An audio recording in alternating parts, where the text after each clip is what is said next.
Masayang masaya na kayo po ay aming makita. Welcome po kayo.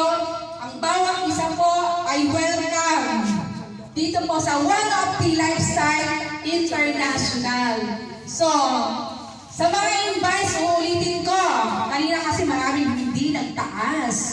Sino po ang mga invites or hindi pa member ng One of the Lifestyle International? Itaas ang kamay! Ibilangin ko.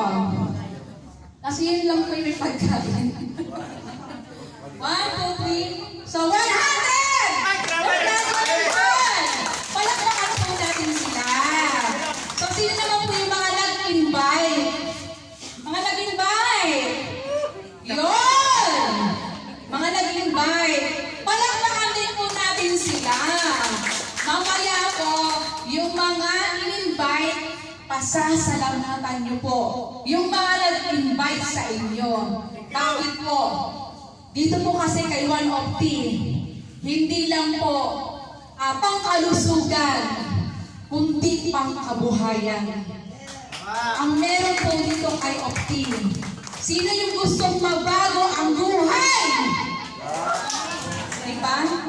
Mabago ang buhay. Bakit? Dito po kasi, naranasan po namin, hindi lang naging malusog. Actually, hindi naman po tayo yung mga alien na hindi magkakasakit. Usong-usang sakit, di po ba? Pero dahil sa ganda ng produkto, ako po mismo ay talagang naging produkto po mismo ng produkto ng One of the. Bakit po? Ako po ay dating may hypertension, may high blood, 160/120. Mataas pa ba? Mataas! Pero good news po dahil sa ganda ng produkto po ng One of the, natulungan po ako. Kayo po ay normal na 120/80 na po. Consistent. Never na po tumaas. Meron din po akong UTI. Meron din po akong parang pinakyaw ko po yung mga sakit. Arthritis, acid reflux. Pero grabe po, natulungan po ako. Ang nanay ko merong sakit sa puso. Ang lolo ko, lola ko, silang magkakamag-anak, 8 silang magkakapatid, 2 na lang natira, lahat inatake! Diba? So may tendency, pati mga pinsan ko, kasi yung lifestyle pare-pareha sa ginagawa ko. Pero hindi ako papayag na magiging ganun din ako sa kanila na aatakihin. Diba? Siyempre, mahal po natin yung kung mahal mo ang pamilya mo, una mong mahalin ang sarili mo. Bakit? Yun yung mga taong umaasa sa inyo. Sino yung may mga anak pa rito? Mga may magulang pa rito na umaasa sa inyo. Diba?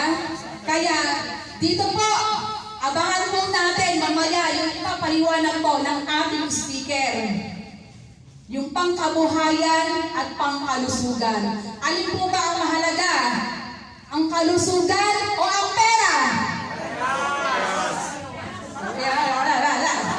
Sino yung nagsasabing kalusugan ang mahalaga? Sino naman nagsasabi na pera ang mahalaga? Ayun pa rin. Tama po yun. Mahalaga ang pera. Diba?